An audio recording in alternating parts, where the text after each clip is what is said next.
dari secara HAM, dari sudut pandang hak asasi manusia, hak-hak LGBT diakui sebagai bagian dari hak dasar individu yang mencakup hak untuk hidup, kebebasan dari diskriminasi, dan kebebasan berekspresi, dan serta hak asas perlakuan yang sama di hadapan hukum. Perlindungan terhadap hak LGBT dianggap sebagai bagian dari upaya memastikan bahwa setiap orang diperlakukan secara setara tanpa memandang orientasi seksual atau identitas gendernya. Jadi menurut saya pandangan negara yang menolak LGBT biasanya didasarkan pada faktor sosial, budaya, agama, dan hukum.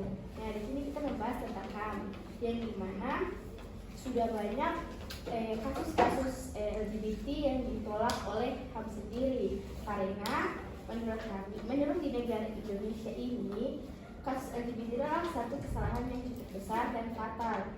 Karena di sini sudah menganut, di sini masyarakatnya menganut agama Islam secara keseluruhan. Jadi menurut saya pribadi, kasus LGBT ini perlu dimusnahkan. Dalam prinsip HAM yang relevan bagi komunitas LGBT itu non-diskriminasi adalah landasan dalam HAM yang menyatakan bahwa semua orang berhak atas perlindungan yang sama dari hukum tanpa diskriminasi berdasarkan faktor seperti ras, jenis kelamin, orientasi seksual, identitas gender, agama, atau status lainnya. Jadi secara HAM itu tiada diskriminasi, jadi semua itu sama rata. Namun tadi LGBT itu sudah dikatakan salah. Jadi walaupun mau dibenarkan bagaimanapun, LGBT itu adalah satu kesalahan yang tidak bisa dibenarkan dari segi manapun, karena LGBT itu sesama perempuan, sesama lelaki, itu satu hal yang salah. Coba bayangkan, misalnya ini LGBT ini sesama perempuan, sudah tahu-tahu ini salah, kenapa masih dilakukan? Padahal sudah dijelaskan dalam Al-Quran, dalam hadis-hadis. Izin menyanggah, tapi menurut Undang-Undang Pasal 22 ayat 3 tersebut menyatakan bahwa setiap orang bebas mempunyai, mengeluarkan dan menyebarluaskan pendapat sesuai hati nuraninya secara lisan dan tulisan melalui media cetak maupun media cetak elektronika. Memperhatikan nilai-nilai agama, keasusilaan, ketertiban dan kepentingan umum dan keutuhan bangsa. Dan menurut Pasal 28 ayat 3 Undang-Undang 1945 dinyatakan bahwa setiap orang berhak atas kebebasan berserikat, berkumpul dan mengeluarkan pendapat berserikat. Berarti kita sudah tahu di situ bahwasanya Indonesia itu dia membebaskan kelompok LGBT karena dia berserikat. Berarti kita sudah tahu di situ di undang-undang sini dia ada kata berserikat, berarti berkelompok, berarti dia si undang-undang ini dia sudah pasti walaupun tidak secara langsung dia menyatakan bahwa LGBT itu tidak dibenarkan, tapi di undang-undang dia sudah dijelaskan bahwa berserikat, kata berserikat itu berarti berkelompok. Sedangkan tim LGBT itu dia berkelompok, berarti sudah jelas bahwa undang-undang itu secara langsung bakal sebat orang LGBT harus hidup di Indonesia. Begitu. Terima kasih.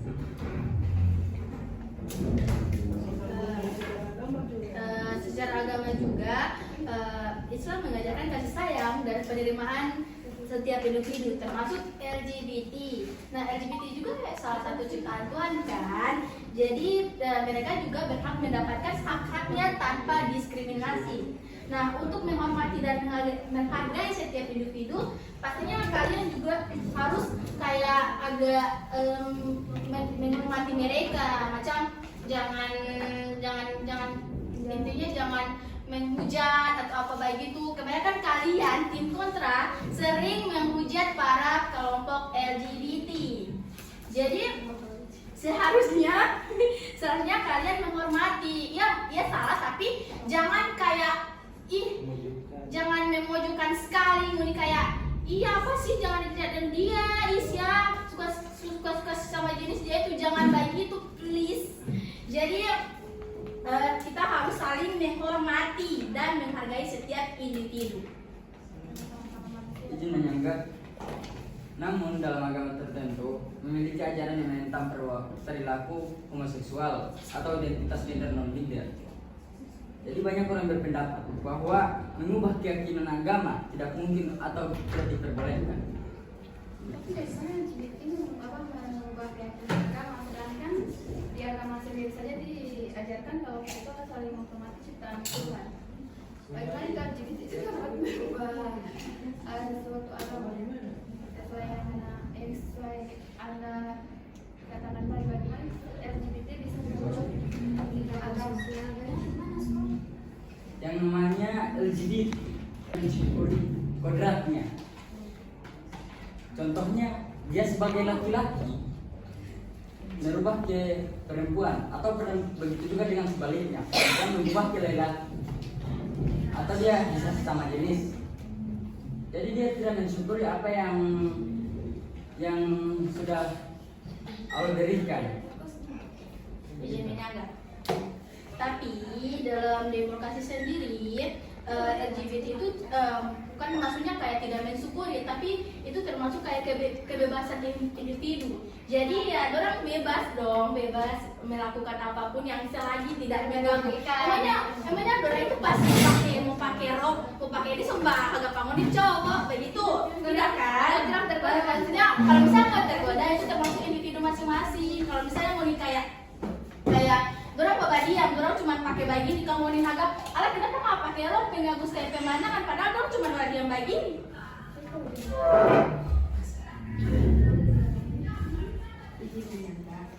Tetapi dari menurut saya itu memang sudah salah. Coba kalian bayangkan, sesama lelaki dengan lelaki, baru yang satu pakai rok, yang satu pakai celana. Kalian kelewatan biasa tidak apa ya? Tapi ada kalau tidak bukan begitu. Kalian bayangkan saja laki-laki itu sudah kodrat itu pakai celana bukan rok.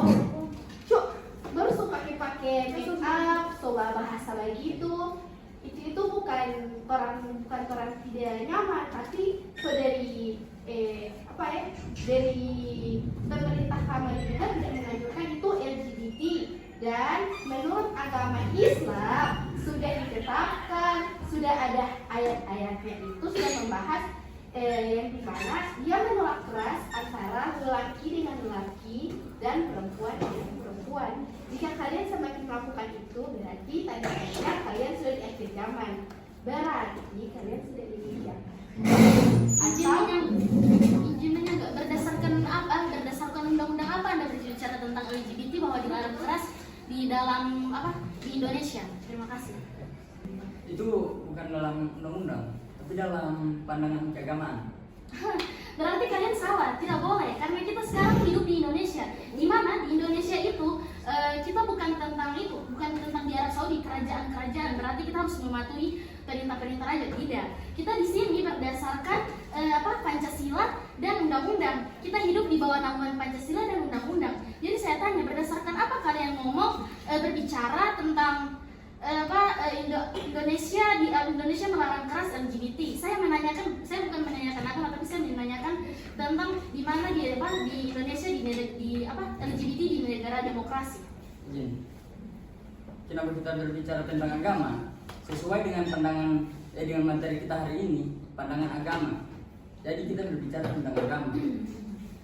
izin tim Kuangan. Saya sekarang menanyakan untuk dia pandangan berbicara, maksudnya dia berbicara berdasarkan apa? Di dalam pandangannya tentang di negara Indonesia. Kan dia kan sempat menyinggung tadi bahwasannya undang-undang ini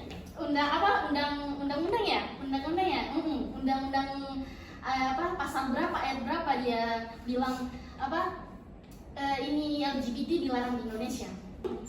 Mohon maaf, di sini kurang lebih dia disebutkan dalam pasal 292 KUHP yang menyatakan larangan terhadap orang dewasa yang melakukan perbuatan cabul dengan orang lain sesama jenis kelamin yang diketahuinya atau sepatutnya diduganya belum dewasa.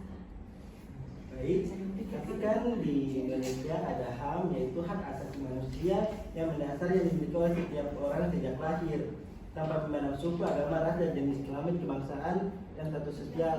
Hak itu diakui di universal dan tidak dapat dicabut. Jadi manusia itu dong ada hak mau jadi apa, jadi tiap jadi itu dong hak dong mau jadi gay, lesbian, transgender atau apapun itu dong hak. Izin.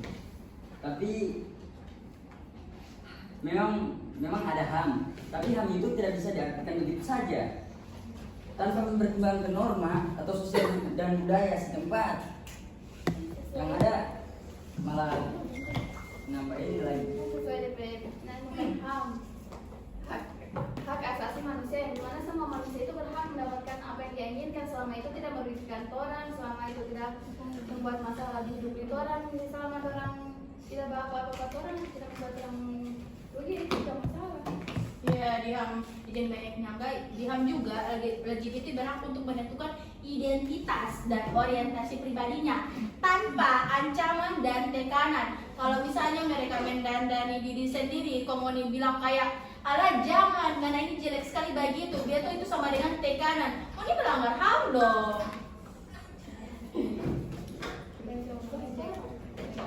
HAM. Tapi LGBT ini memengaruhi pandangan generasi muda sehingga mereka lebih terbuka terhadap variasi orientasi seksual dan identitas gender. Ada ketakutan bahwa normalisasi ini akan mengabulkan batasan atau nilai yang selama ini dipegang oleh masyarakat tradisional. Kan tapi pemikiran terbuka juga ya bagus untuk masyarakat sekarang toh. Maksudnya jangan kalau misalnya orang kayak cuma tertutup terus ya mau mana berubah begitu. Tapi takutnya kan nanti generasi yang akan datang, orang mengikuti kelakuan si LGBT. Tapi kalau misalnya orang punya pikiran yang pasti orang tahu kalau itu. Nah, itu menurut kalian kan, itu sudah ada pikiran. Tapi kenapa yang LGBT ini sudah ada pikiran masih melakukan mati? Itu pertanyaan kami. Kalau dibalikan masih ada pikiran, di mana otak mereka? Ya mungkin kan LGBT kan ada beberapa faktor. Izin menyangga. Tapi menurut saya setiap manusia itu kan pasti dikasih pikiran kan. Jadi tidak mungkin tidak dikasih pikiran. Jadi menurut saya itu LGBT itu mereka bukan tidak memikirkan, tapi mereka itu mencari kenyamanan. Misalkan orang tidak, misalnya gini contoh. Nih kebanyakan ya laki-laki itu perempuan itu biasa kalau sudah patah hati, jatuh cinta terus patah hati dengan lawan jenis, pasti mereka pikir ternyata laki-laki ini begini, kita mau coba dulu di itu jadi basuh kasih sama jenis. Ternyata orang dapat kenyamanan di situ. Sebelumnya di lawan jenis mereka tidak mendapatkan kenyamanan. Jadi sedangkan Indonesia itu undang-undang itu mereka bakal kasih keluar undang-undang tentang kenyamanan itu, kenyamanan warga negara Indonesia begitu. Sudah diskusi hari ini selesai, jadi kesimpulannya masih banyak yang tim-tim yang menolak dan juga ada yang menerima tentang kasus-kasus asusila LGBT tersebut. Masih belum ada bukti-bukti atau teritori yang akan menerima sangat tentang LGBT dan juga menolak sangat tentang LGBT. Oke, terima kasih teman-teman atas diskusi hari ini. Assalamualaikum warahmatullahi wabarakatuh. Waalaikumsalam warahmatullahi wabarakatuh.